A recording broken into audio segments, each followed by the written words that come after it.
There are myths and false assumptions circulating around there. There's a common misconception that there's a series of guidelines one must follow in order to be accepted as a man. However, males of the Sigma Club don't have this trait. There are a number of factors that can undermine your masculinity, and you should be aware of them.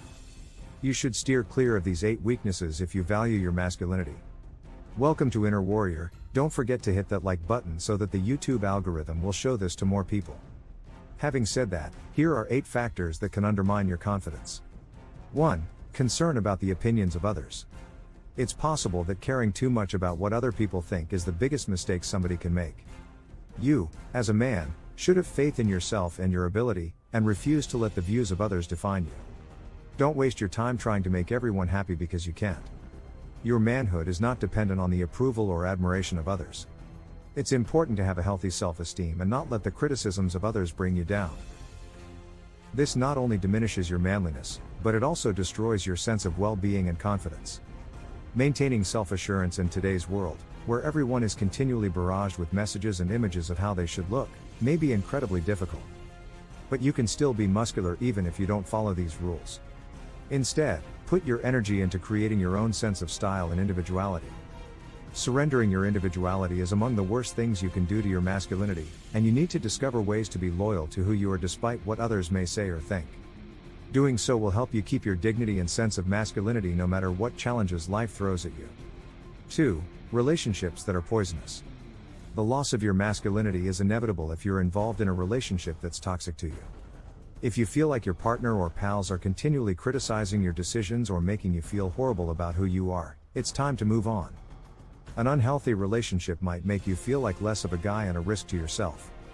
Stressed and unhappy people often resort to unhealthy habits in an effort to feel better about themselves. But if you know how to see the warning signs of a bad romance, you can stay away from them. Constantly feeling dissatisfied or down are 2 key indicators that it's time to terminate the relationship. Maintaining a constant state of argument. You don't feel like you can be yourself around your partner and you're constantly worried about being ignored or taken for granted. You need to discover a way out of a bad relationship if you're in one. This will not only aid you in keeping your masculinity intact, but it will also provide you with the opportunity to find joy and fulfillment in other aspects of your life. Groups of people that will cheer you on and encourage you instead of holding you back. The takeaway here is not to isolate oneself entirely, but to be selective about the people you do allow into your inner circle. Your life and assess the impact that these connections have had on you. If you have relationships with people that often bring you down, it's time to examine them and decide whether to focus on fixing them or to move on. You can maintain your personality and integrity by eliminating poisonous connections and focusing on the positive ones. 3. Squandering valuable time. Despite being one of our most valuable possessions, time is often expended carelessly. Common time wasters, such as social media surfing or watching TV for long periods of time, lure many individuals in and cause them to miss out on important life lessons and chances to better themselves.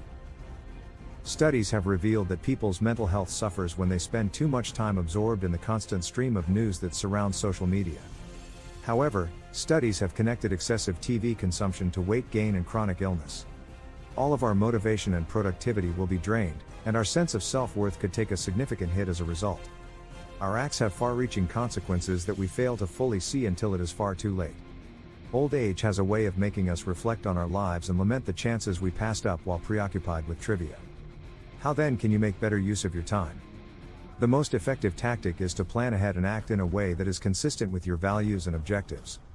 To do this, you must be self-aware about your time allocation and self-disciplined enough to reject activities that do not contribute to your growth. Find techniques to limit your contact with time wasters, including negative people, social media, and other distractions. But simultaneously, you should make sure that you're setting aside enough time for the things that are most important to you. Concerns that really count, like developing oneself and forming connections with others. Time saved in this manner can be better invested on bolstering self-assurance and advancing professional and personal goals. 4. Wishing for something rather than making an effort to achieve it. This is the most typical pitfall into which any of us may fall. The intensity of our desire often leads us to exaggerate the significance of our desires. The thought of how our lives would alter if we achieve our goals might be overwhelming. Many of us have learned the hard way that focusing on what we want rather than what we need to get there is a surefire way to never get what we want. Most of the time, when we set our sights on a goal, we forget about the effort involved in actually achieving that goal. The more we think about the potential problems that could arise, the more discouraged or overwhelmed we become. This causes us to put off or postpone taking the necessary steps toward our goals. Keeping your attention on the procedure, rather than the result, will help you avoid falling into this trap. You should stop worrying about the difficulty of achieving your goals and instead focus on the steps you need to take to get there. With this in mind, you can keep pushing forward and putting in the work even when the going becomes rough. It's common to procrastinate reaching our goals because we're so caught up in our own heads. It's not uncommon for us to fantasize about our need to go where we want to go. To get what we want in life, all we have to do is use the law of attraction, or so we've been told. However, in practice, this strategy just leads to letdown and frustration. This trap can be avoided if, instead of concentrating on the end result or how good it will make us feel, we give due credit to the effort and hard work that went into getting there. In order to get closer to our goal, we must center our attention on the actions and plans that will get us there. There's no denying that the idea of the law of attraction has some appeal. However, that is not sufficient on its own. To sum up, do not believe the publicity. Focus on doing something instead. You can have all the faith in the world in the law of attraction and how much you desire something, but it won't be achieved if you don't take action. If you do nothing, nothing will change. 5. Wasting time on shallow relationships. Seeking out meaningless relationships is, at its root, an attempt to satisfy an unmet need. When we're lonely or anxious, we often look for companionship in the hopes that it would help us feel better. True contentment and happiness are uncommon outcomes of such relationships. To be clear, there is nothing wrong with desiring to form deep bonds with other people. In fact, social connection is a basic human need that can help us feel loved and cared for. The problem emerges, though, when we pursue these relationships for the wrong reasons, such as in an effort to gain approval or satisfy some other hole in our lives internal to us. When we seek for connections that don't have any depth, we end up sacrificing for the sake of those we're with, putting other people's needs and interests ahead of our own, which can lead to anger and frustration. Particularly harmful in love relationships is the tendency to give too much of ourselves to make our partners happy. As a result, we may begin to distrust our own abilities to find and keep the best partner. One day, we wake up and realize that we no longer have faith in our own good sense or intuition, and that the world has no more to offer us. Though they may seem like the solution to your problems at the time, you need to quit pursuing the wrong individuals. It's like attempting to catch a falling star. Even if you succeed, what are you going to do with it? In the end, it will cause even more trouble and distress. Consider redirecting your energy toward fortifying your self-assurance and developing compassion for yourself. To do so, one must treat themselves kindly, establish appropriate limits with others, and learn to trust their own judgment when it comes to interpersonal matters. 6. Accepting mediocre results. Giving up and accepting less than your best is another way to erode your self-assurance. When you settle for mediocrity, rather than pushing yourself to be the best you can be, you are saying that you are not interested in improving. To be good enough is a status symbol in today's society, and this is not necessarily a bad thing. Truthfully appreciating our current circumstances and the constraints they impose is essential. On the other hand, we do ourselves harm when we settle for mediocrity. It starts to alter our outlook and prevents us from developing fully. Not only that, but it also has the potential to wreak our social interactions.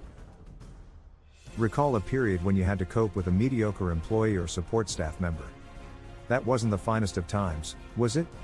This is the message we send to others when we accept merely adequate performance. Having good people around us is important to all of us.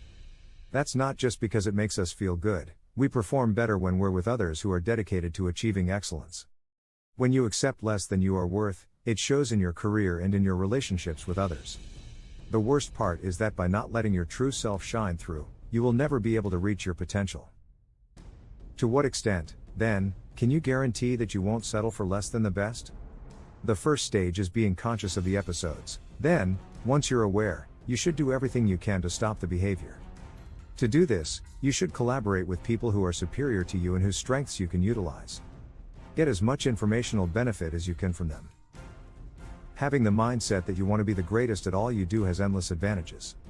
No one would say no to a solution that improves their life in every sphere, at work, at home, and in their relationships with friends and family. It is true that overcoming adversity can be challenging at times, but the payoff is great when you succeed. 7. Limiting your emotions. Emotional isolation is a common pitfall for males. We frequently associate being a man with maintaining a certain level of emotional distancing and mastery, as if we should always want to be tough and emotionless. It's not only unhealthy, but also impossible, to try to keep our feelings bottled inside. To avoid the meaningless attempt to control or categorize our feelings, we should instead train ourselves to recognize them. This requires paying attention to and validating our emotions, even if doing so causes us distress. Additionally, we must acquire the skills necessary to articulate our thoughts and feelings in ways that are good for us, such as sharing how we feel with a friend or writing them down.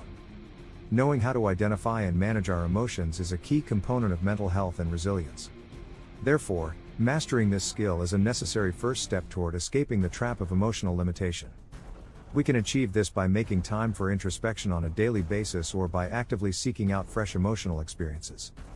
By engaging in these activities, we can learn to accept and communicate our feelings without fear of being ridiculed or punishment, ultimately leading to greater personal growth and satisfaction. 8. Doubting your own abilities. A lack of faith in one's own abilities is a major source of self-doubt. Every element of your life can be influenced by your level of self-confidence. Everything from your relationships to your professional achievements depends on you. Unbelief comes down to a lack of faith in one's own intellect and capabilities. This could be due to an actual or imaginable failure in the past. Is it possible that you've been discouraged from pursuing your talents because of constant things, which means you probably feel quite down on yourself right now? Lack of confidence and a sense of helplessness can result from a variety of factors. The question then becomes how to start trusting yourself again. The first thing to do is to become aware of your own mental processes. As a result, you should watch your internal dialogue for any signs of negativity and work hard to keep yourself from sinking into feelings of doubt or anxiety. You should also take steps to boost your confidence and reflect on your accomplishments. Developing self-assurance and trust in one's abilities requires a methodical approach.